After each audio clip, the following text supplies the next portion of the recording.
We're back. Last episode was somewhat of hell for me. I don't know if you experience it the same way, but personally I felt like it pushed me to deal with my worst self-destruction elements.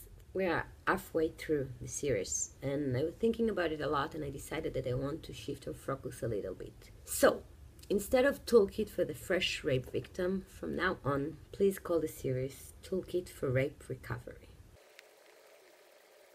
We spoke a lot about the duality that we experience. This duality comes to a sort of extreme when we talk about relationships. In general, it challenges all human beings and kind of gives us a mirror, but when what you see in this mirror is a damaged perception and you feel broken, you feel violated, and you feel dirty, it's really hard to look at someone that loves you and accept that you deserve that love.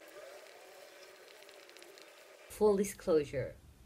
Relationship intimacy is one of those things that I don't feel like I totally cracked up. I don't know yet about the relationship that succeed, but I have failed quite a few relationships. A couple of my serious relationship exes mentioned how I struggled with trusting them. If it's hard to trust men in general, how can we trust the one man we choose? I know that every time I go out on a date, I feel tense. Besides the regular embarrassment of going on a first date, I always have this level of keeping control, making sure I don't leave my drink alone, and try to double check to see that I've never done it to anyone else, that he's not going to be one of those people that would hurt me, that he belongs to the good guys. It's very hard to get to know a potential partner when you come out of so many defense mechanisms. I would test my partner. I would first of all test him to see whether or not he was from the good guys or from the bad guys. Is he trustworthy? Would he respect me and not hurt me? Would he respect and not hurt my kids? Did he ever by any chance hurt another woman and I might not know about that? We test to see whether or not our partner loves us, whether he's going to stay there no matter what we'll do. Does he really love us? Does he love us although he knows everything? Does he know everything? Would he love us if he would have known everything? I don't know about you. I hate to be tested. But unfortunately, I have to say that I've done it in a lot of my relationships. And those tests can be quite tiring from the person in front of us, especially if he doesn't know the reason for them and he doesn't understand the dynamics, the psychological background that leads us to. Touch is really hard for us. We don't always know how to cope with that. Some of us hate touch and don't want to be touched at all.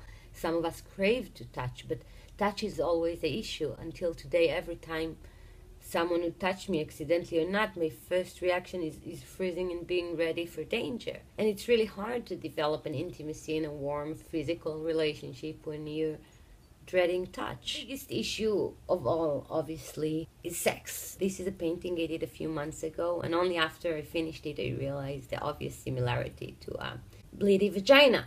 We don't really know how to have a healthy sexuality. Our first sexual experience was a vile one, was a trauma. I know that if I'm in a sexual situation, I might find myself in my head, and instead of being in the situation, I would keep on wondering, do I want that, do I don't want that, is it okay, is it not, did they allow it, did he force him? I'm so sensitive to checking those issues that it's really hard for me to just let go of that. Some of us cannot have sex. It's a physical construction and we cannot just allow ourselves that. Some of us have sex but constantly have flashbacks. Basically, we need to reconstruct sexuality. We need to recreate it as something good, as something nice, something pleasurable. And it's something that you could eventually only do in a very intimate relationship, in a place where you feel very, very safe. I asked some of my girlfriends that went through rape or sexual abuse and managed to have successful or functioning relationship and, get married, have kids, do the whole thing. Some of them told me that the partner doesn't know.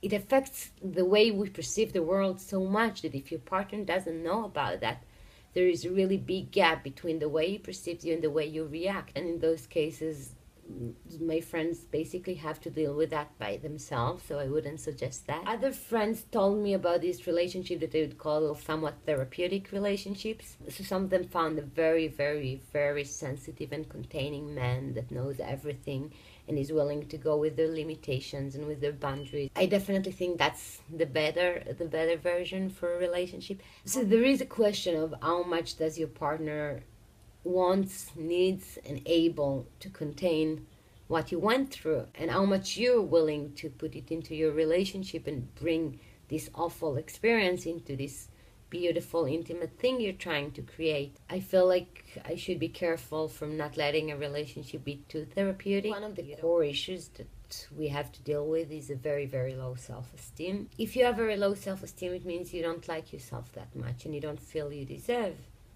anything good. It's a cliche, but it's true. If you don't love yourself, other people would struggle loving you. And even if they find a way to love you, although you don't love yourself, you'd never really get how come they love you if you don't love yourself. So as cliche as it is, we need to go through this journey, and it's a very, very long journey to learn to love ourselves again, to believe that we deserve, and we deserve well, and we don't need to settle for a bad relationship. Next episode about getting pregnant, giving birth, and what does it mean for us. Until then, love yourself a little. I know it's not easy, but try. What is the worst that can happen?